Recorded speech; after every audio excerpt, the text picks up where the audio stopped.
enquanto a carne vai se acomodando no mercado com a contraofensiva aí do Brasil para tentar reabrir mercados e tudo mais, as especulações agora são sobre quanto tempo levarão as autoridades brasileiras para poder recolocar o produto nacional nos mercados que abastecia historicamente. Ontem a China deu sinais de que quer contrapartidas. Hoje o Globo está explorando isso na sua primeira página. A China que suspendeu a importação de carnes, agora para retomar, não é que ela está com problema com a carne propriamente, parece que já há uma percepção de que o produto exportado está à altura do mercado consumidor internacional. Mas a China, que não brinca em serviço, diz, bom, já que você me deu essa chance, agora eu quero contrapartidas aí em alguns negócios que nós estamos discutindo, facilidade para alguns investimentos, regras menos rigorosas para outros e tal. Enfim, esse troço vai caminhar. Depois que a coisa estiver normalizada, poderemos ter um balanço do prejuízo objetivo que esse episódio, esse trauma provocou, e esperar que ele pelo menos produza consequências internas que depurem o setor de fiscalização sanitária do Ministério da Agricultura das bandalheiras ali identificadas pela Operação Carne Fraca, afastando de lá os corruptos, os fiscais corruptos e principalmente as estruturas submetidas ao comando das quadrilhas partidárias dentro do Ministério da Agricultura.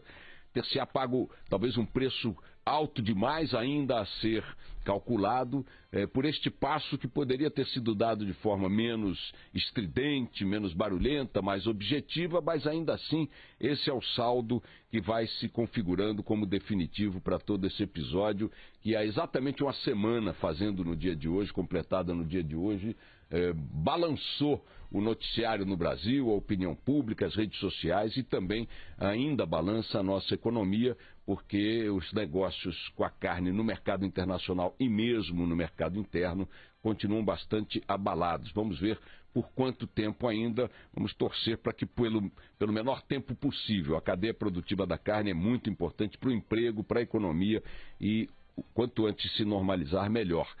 Saindo a carne da frigideira, entram outros ingredientes habituais, mais comuns no nosso dia a dia, como, por exemplo, a política e os assuntos a ela relacionados, especialmente a questão das campanhas, das campanhas políticas, do financiamento de campanhas e tudo mais. Esse era o tema que predominava nas manchetes quando a carne atropelou, a carne fraca atropelou o noticiário. E hoje, voltando à vaca fria, os jornais estão trazendo o depoimento de Marcelo Odebrecht e de executivos da Odebrecht relacionados à campanha Dilma Temer, a chapa Dilma Temer em 2014. A artilharia dos depoimentos hoje nos jornais está voltada mais especificamente para Dilma e para o PT na campanha de 2014, e o Marcelo Odebrecht afirmou que Dilma sabia, que Dilma tinha conhecimento, tinha noção de que o dinheiro que a Odebrecht despejava na sua campanha em 2014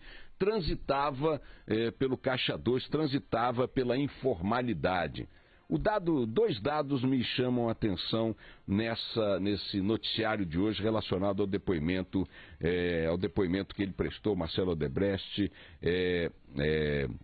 à Justiça Eleitoral, ao Tribunal Superior Eleitoral. O primeiro deles é quando ele arredonda um número que já era sabido, mas na boca dele ganha outra dimensão, que é o seguinte: ele doou, a empreiteira dele doou 150 milhões de reais à campanha de Dilma e Temer em 2014. 150 milhões de reais.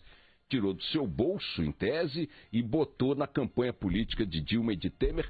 Também botou dinheiro na campanha de Aécio, também botou dinheiro na campanha de Marina, botou dinheiro na campanha de todo mundo, botou dinheiro na campanha do candidato do PSB que morreu no avião, o Eduardo Campos. Enfim, a Odebrecht botou uma dinheirama na campanha de 2014, como sempre fez nas campanhas, como todas as empreiteiras fizeram, e eu quero me concentrar nesse detalhe aqui. 150 milhões de reais foi a doação só da Odebrecht, declarada apenas para o PT, para a chapa Dilma Temer.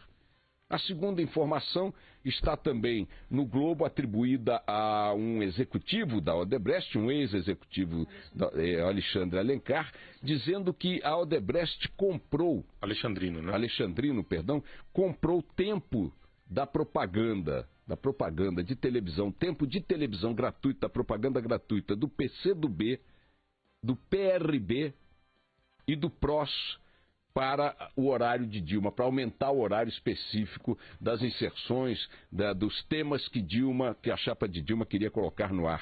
Isso amplia, né, não surpreendentemente, porque a gente sabe que toda a turma atuava na mesma lameira, mas amplia o espectro partidário, aprofunda as informações, mostrando que a bandalheira não tem matriz partidária, ela é geral, ela é ampla e restrita e tal, com raríssimas exceções.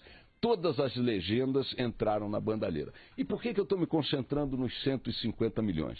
Porque, voltando à discussão que estava predominando nos jornais, antes que a carne fraca predominasse no assunto, atropelasse os assuntos, pensar que uma empreiteira, uma empresa, bota 150 milhões de reais numa campanha política, é imaginar, em condições normais, que ela esteja empenhada em viabilizar um discurso ideológico, um programa de governo, uma forma de gerir a nação, de planejar o nosso futuro, etc. e tal. Então você pega um candidato, por exemplo, nos Estados Unidos, digamos assim, esse candidato é favorável à indústria de armamentos, esse candidato é favorável, é contrário às restrições ao mercado interno de armas, de uso pessoal, é favorável ao aumento do aparato militar americano.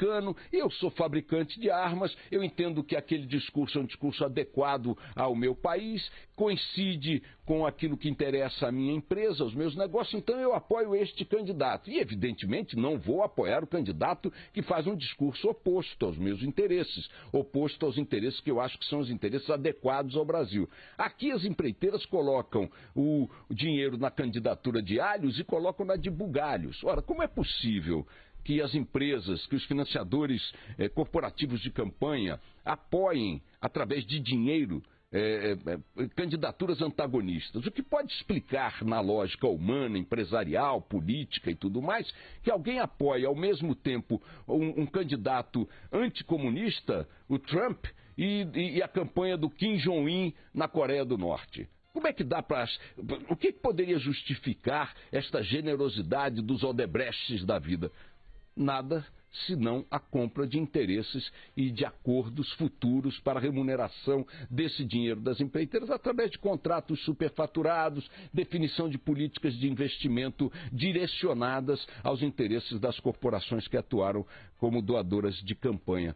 Qual é a solução para isso? Todos eles estão aí querendo criar financiamento público em cima da gente, 6 bilhões, mas 5 bilhões de reais para a campanha de 2018 é muito pouco. Então o financiamento público tem que ser de mais de 5 bilhões, mete a mão no bolso do contribuinte e dá mais de 5 bilhões aí para os partidos fazerem as campanhas, porque nós temos que criar financiamento público para as campanhas, ou então, como querem alguns, não, temos que regulamentar as doações de empresas para as campanhas e tal. Outros discutem, eu acho que é a linha mais adequada, que os financiamentos, os recursos para as campanhas têm que sair de doadores individuais, com CPF, com nome. Quer doar seu dinheiro para a candidatura A, B ou C? Pega lá, enfia a mão no seu bolso, declara a doação no Tribunal Eleitoral e seja feliz. Tomara que seu candidato vença. Cada cidadão apoiaria ou não quem quisesse apoiar. Agora, a discussão de fundo, minha gente, é a seguinte: por que as campanhas têm que custar essa dinheirama toda?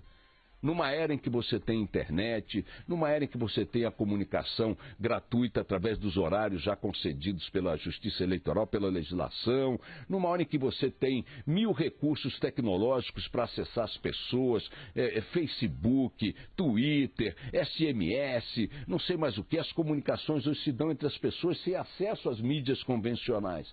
Quanta gente está se comunicando através da internet, montando blog, montando páginas, fazendo aquilo, grupos de comunicação setoriais e tal. Tem blogueiro, eu sei porque as minhas pequenas Catarina e Valentina acompanham alguns, e tem 8 milhões de seguidores. 8 milhões de seguidores. Quanto custam esses blogueiros com 8 milhões de seguidores ao contribuinte brasileiro? Nada. Ele monta lá o estúdio na casa dele, vende o peixe dele e se vira. Alguns têm 8 milhões, alguns não têm nenhum. Então, os melhores se impõem. Ah, não, porque se não fizermos isto, nós privilegiaremos os candidatos que têm recursos próprios. Ora, se você limitar a dimensão espetacular das campanhas, o recurso próprio em excesso não vai servir para nada, porque o que tem pouco recurso e o que tem muito recurso estarão limitados a manifestações de campanha que estejam reguladas por uma legislação que comprima a ideia de que gastos abusivos e tal sejam vistos naturalmente. Não. É só você baratear as malditas campanhas. Porque as campanhas eleitorais no Brasil têm que ser coisas que envolvam gastos dessa dimensão, já que, envolvendo gastos dessa dimensão, a pergunta seguinte é: quem vai pagar por eles? E as hipóteses que estão colocadas aí são as seguintes: ou pagamos nós como contribuintes, ou pagam os doadores empresariais, que evidentemente não vão doar, exceto por coação ou por acerto futuro.